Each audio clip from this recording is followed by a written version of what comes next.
listening to our podcast, the Slowpoke Travel podcast. We hope you enjoy our podcast. The podcast starts right now. Slowpoke Travel podcast with Buck and Camera Girl. Ta-da! Hola, and welcome to Slowpoke Travel. I think I got my sound working alrighty. I don't know if you can hear outside the window.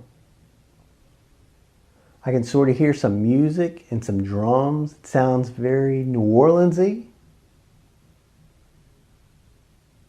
But we're not in a very New Orleans-y part of New Orleans, so that's an unusual sound for this spot here. Because usually in this house in New Orleans, where I'm at right now, you don't hear anything. It's pretty quiet. This is a very quiet part of New Orleans, a very non-New Orleans part of New Orleans.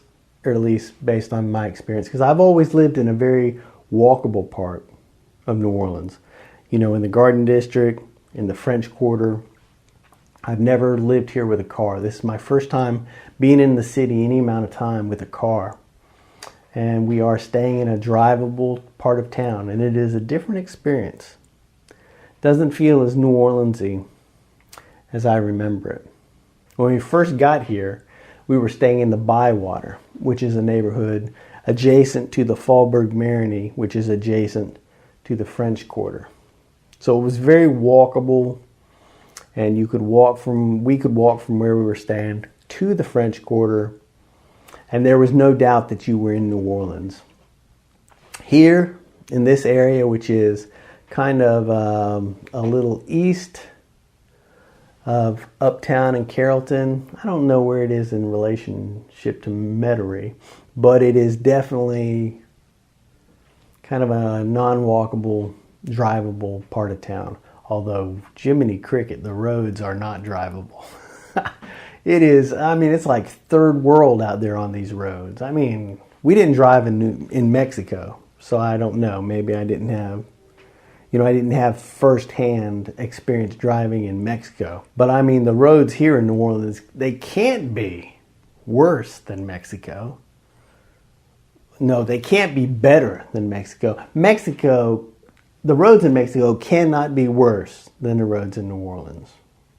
I don't know what I'm trying to say. All I'm saying is that we have a two-wheel drive car, and a four-wheel drive, you could use it in some spots. You got to watch out for craters driving around this city. You'll just be driving along and your car will literally drop half a foot into a hole.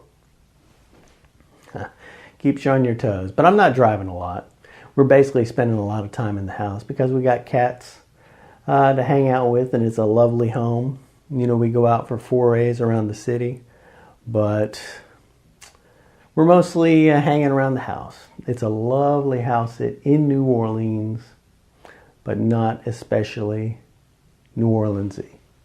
That's not what this podcast is about. This podcast is about 2022. This is our first week, and I'm wondering what the year is going to hold. Because I wondered the same thing last year. 2020, we were mostly at my mother-in-law's house. A good part of 2021 we were at my mother-in-law's house, but we started to feel like we were going to be able to leave and enter into a world of normalcy. I think I was kind of optimistic this time last year. We hadn't been vaccinated, but the vaccines were starting to roll out. We felt we would be getting in line for the vaccine in the near future, and that pretty soon we would just take the slip and slide back to the old world we used to know. And it kind of felt like that for a while. Once we knew when we were going to get vaccinated, we started applying for house sits. We weren't ready to commit to go overseas, but we started applying for some house sits. We got the house sit in the Smoky Mountains for the summer. We ended up getting vaccinated. The house sit went through. We ended up going up there and spending a lovely summer in the mountains. And I think it was during that house sit that things started to turn around a little bit and look less promising. Which brings us now here to the end of the year, or the beginning of the new year, where I think I am less optimistic about this coming year than I was about 2021. So, but I think that's probably just being prudent, because I feel like I jumped the gun in 2021, at least mentally. Even though we did a lot, we ended up doing 3 house sits. 2 complete house sits, one for 2 months, one for 1 month, and then we started this one here in the middle of December, and it'll go until the middle of January. So I'm counting that as 3 house sits in 2021. So even though we didn't go a lot of different places, even though it didn't feel like a return to normalcy, we still did do a lot of stuff. We did travel to the Carolinas and up into the mountains. We got to do a lot of stuff in Virginia and drive through Pennsylvania up into the Northeast. And, you know, we got to experience the whole Rhode Island, Massachusetts coastal area, and then drive back and spend some time in DC, then back to Florida, then apply for another house sit and come over here to New Orleans. So we've covered a lot of ground in our car this year, or last year. So we did do a lot of traveling, even though we haven't escaped the pandemic. But who has? But aren't we all just kind of going back to normal anyway? Does it feel that way in your life? Do you feel like you're getting closer and closer to normal, even though it's not normal? I don't know if that makes sense. I feel like we're doing a lot of stuff that we used to do. We've been going to restaurants, we've been going to coffee shops. We just go out now and we don't think about it. We still wear our masks a lot. You know, if we go to a restaurant, you know, we'll wear our mask into a restaurant. Of course, you got to take your mask off once you get in a restaurant. But like the grocery store, we went shopping the other day. I've still got my mask, you know, the moment I go into the store till the moment I come out. Some people don't. Some people do. I mean, it's going back and forth. It seems like everybody was getting away from the mask, at least here in the Southeast for a while. And now the pendulum's swinging back the other way. I know this is kind of rambling. Maybe this podcast is just for me. I want to record exactly how I'm thinking about 2022. Because I'm wondering if I'm misremembering how optimistic I was about 2021. Because I think I was optimistic. So once 2023 rolls around, if I'm fortunate enough to get there, I'll have this as a record to look at and remember. I won't have to remember because I'll have it on record that I said that I was not optimistic about 2022. So maybe I'm saying that because I am optimistic, but I don't want to jinx it because I feel like I jinxed it in 2021 by saying I was optimistic. So I said I was optimistic, didn't work out the way I wanted it to. So now that I'm here on the brink of the beginning of 2022, I'll say I'm not optimistic so that, low expectations. You got to have low expectations. Maybe I forgot that. So what are my expectations for 2022? What do I think the camera girl and I are going to do travel-wise? I think that we're going to go someplace warmer. Even though we're in New Orleans, it's cold here. I had on my hat before I started this camera. Still got my flannel on. I think right now in the house, it's probably 70 degrees. And the heat's got to kick on every now and then just to keep it at that. Although in the middle of the night or before we go to bed, I'll put the heat on 66 so that it won't run all night. Because this is an old New Orleans house. And if I don't set the heat on at least 66, when we get up tomorrow, it'll be 50 something in the house, which feels cold to me. It doesn't take a lot of cold to make me feel cold. Young people won't know what I'm talking about. Some of you older folks will know exactly what I'm talking about. But I don't have to live in the cold. So I think I'm choosing not to for the near future. We've been looking at some house sits. Saw one today popped up 2 months in Seattle, but it starts in January, later this month. And as much as I love Seattle, I mean, I think they're having an actual winter there this year. So not interested in that. Anything that pops up in New York, New Jersey, Michigan, Wisconsin, Pennsylvania even Virginia. Even North and South Carolina I've been seeing some pop up. But this time of year, that's too cold. I don't think I can pull the trigger on anything that's at all chilly willy. I predict that for the beginning of this year. I predict that I will not see snow this year. Unless, it's a Roland Emmerich type situation. Which could happen, my God. I mean, you're looking at the news, I'm just bowled over. Like, didn't they just have some big fires in Colorado? Crazy. It was like summertime fires. And it's winter. What else is going on? People stuck on I-95, that story? I don't know. I can't imagine. I was sitting here in New Orleans freezing my butt off. And people are sitting on the interstate at like 2, 3, 4, 5 o'clock in the morning in their car. Holy smokes. Man, that made my knees hurt just reading that story. I think for this year, there'll be no cold at the beginning of the year. And then, hopefully, no extreme hot for the summer. Saw a 4-month house sit in Las Vegas a couple weeks ago. And I kind of Googled the weather for that time of year. I think it was going to be like June, July, August or something. Or maybe it was July, August, September, something like that. But I mean, I'm looking at these temperatures, 109, 110 degrees. I'm just whining. I'm like an old person talking about the weather all day. I criticize Camera Girl for this because all she does is talk about the weather. Whenever she opens a conversation with somebody, her default is the weather. And every time she does that, I'll say, oh, the weather? And now here I am being the weather boy. But that is something that I think about a lot for travel because you got to. And certainly with house sitting, and we did some house sitting last year, and I'm sure we're going to do some this year if everything works out. But you got to factor in the weather when you're figuring those house sits. Because, man, what if I wasn't thinking about the weather and I booked 4 months in Nevada and we went out there and our tires on our car just got stuck to the asphalt on the highway? I mean, that's why, well, a lot of times house sits become available because people are leaving. When the time of the year that people don't want to be there, they'll travel somewhere else. It's like here in New Orleans.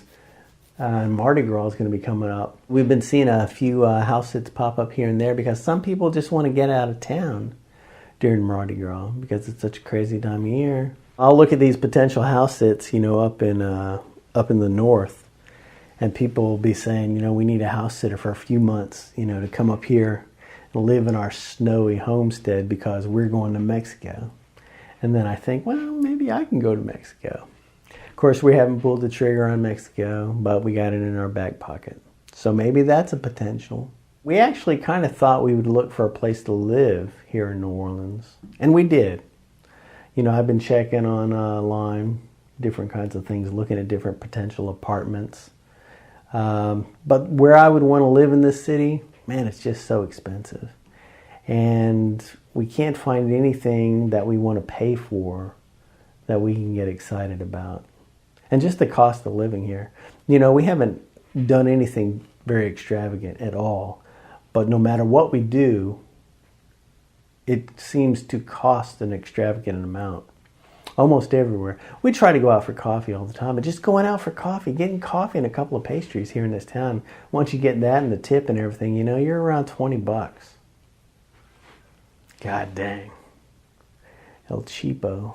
I remember when my dad got older, he would tell my mom, he would get on my mom because my mom would go out and spend, $20 or $30 for a pair of pants. And he'd be like, oh, you can get those pants for $7.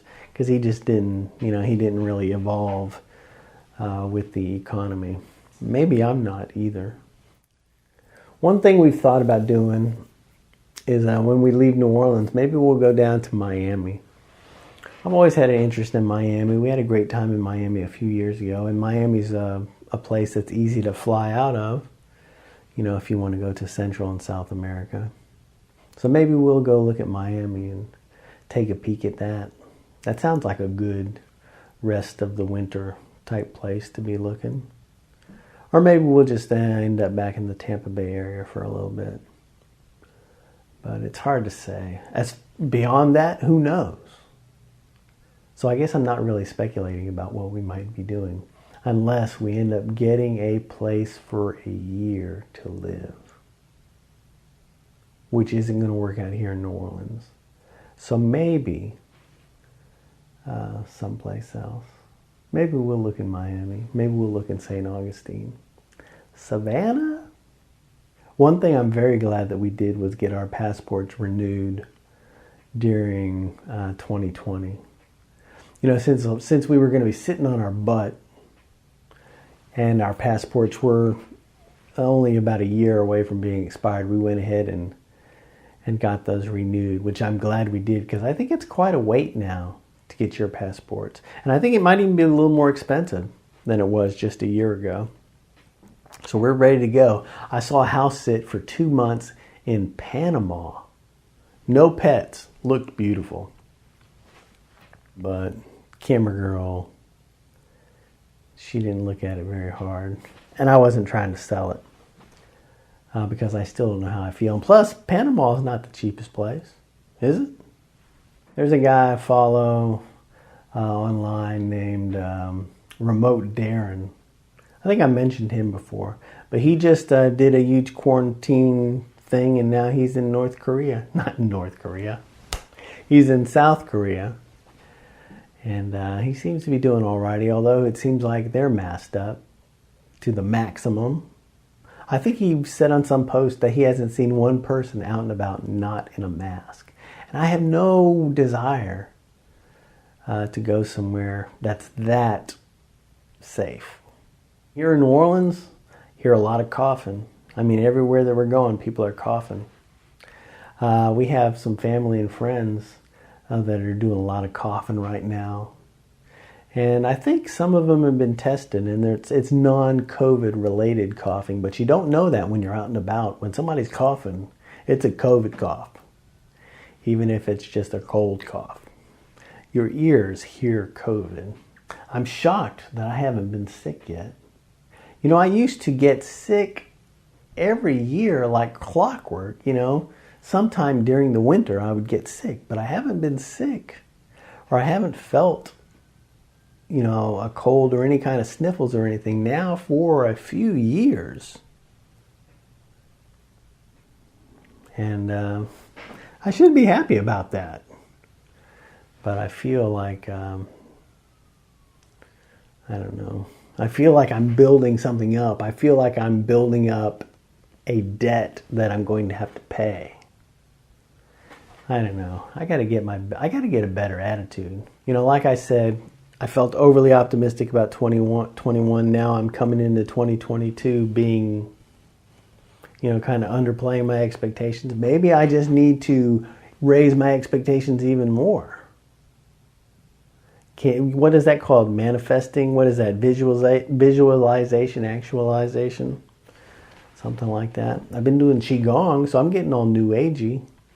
Camera Girl and I, we've been doing like those slow old people exercises now for pretty consistently for really almost since COVID started. I mean, what else are you going to do? I think I feel better. Oh, there's the sound of New Orleans.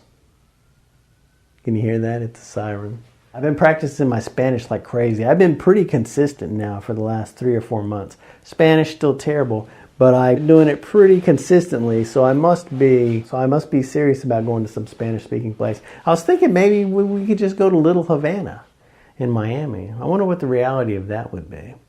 I know we visited Little Havana when we were there a few years ago on vacation, but we were mostly in South Beach, which I really liked. It was, you know, it seemed like an easy place to get around without a car, and I bet it's cheaper than New Orleans. I can't believe how expensive it is here. I mean, looking for places to live, it is ridiculous what they want for not a lot. And I mean, I love the dilapidation of New Orleans, but you're paying a lot for dilapidation if you can find it, because a lot of the dilapidation has been stuccoed over and painted and made nice and shiny seemingly, and they're definitely asking premium prices for it. I mean, just crazy prices. And that's just not me being cheap. Now, I think we could go to Seattle and live for what we would have to pay to live in here in New Orleans, in an area where I want to be. And we'd get more for our money, but we'd get even more in Mexico. I'm thinking after this house sitter, I was kind of floating the idea of maybe going and staying in the quarter for a couple of nights after we finish this house sit here. But I'm looking at room rates and stuff, and man, it would cost us, if we stayed 4 days, I bet it'd cost us $1,000 with taxes and all that stuff, because the taxes are crazy here for lodging. But in Mexico, we could stay at a better place for an entire month for that. Golly, I hate whining about money. Look at me. Look at these problems I have. Oh, where am I gonna? I mean, I've spent so much time washing dishes and working in kitchens and stuff. I need to remember that. Anyway, I'll cut this out of the video because I sound like a jackhole. 20 some odd minutes. So a lot of time to say very little. But still, I could have said a lot less. I hope everybody is getting a great start to your new year. How optimistic are you? How optimistic are you about 2022? Are you thinking about traveling anywhere? Some people must be in Mexico. I was looking at a house sit, I think yesterday. Somebody needed a house sitter because they said they were going to Mexico and then maybe to Guatemala for a couple of months. I want to have that attitude. My battery went kerplunk. Right here, right on the precipice. That's how my timing's been this week. I'm going to have some more New Orleans-centric stuff coming up. We've been driving around. I actually drove in the French Quarter the other day, which, I went up and down several streets. I can't believe I voluntarily drove a car into the French Quarter. I actually have been pretty comfortable driving in this city. I guess because the roads are so bad here, there's almost like a sense of adventure. It's like I feel like Indiana Jones driving down the streets of New Orleans. Just don't know what's around the next corner. Could be a giant spider. Could be a chasm, just a cliff. The roads are just endless streams of cliffs and chasms and pitfalls. It's like a video game driving around this city. Makes me feel youthful and adventurous. I love having an old, not nice car. There's something very liberating about driving a piece of beep because you don't have to really worry about it. And that's it. It's Friday night in New Orleans, and this is what I'm doing. So I've definitely aged out of New Orleans. When we first got here and I was walking around some of my old haunts, some of the old bars that I would go to, I didn't even go into them except for one, and I'll tell that in the story on a different video. But I couldn't go into any of these places because they were too loud. They were just too loud. Even from the outside. I was like, really? Do I want to do that to my ears? Oh. I see a lot of old people stuff in my future. And I'm not even old. I'm not even old. What did I say? I'm not even old. I know I took a lot of time to say nothing. But could have been worse. I could still be talking. But I'm not. Alrighty, that is it. Click, subscribe, review, share all over the global internet sphere. Thanks for listening, and we will see you next time on the Slowpoke Travel Podcast.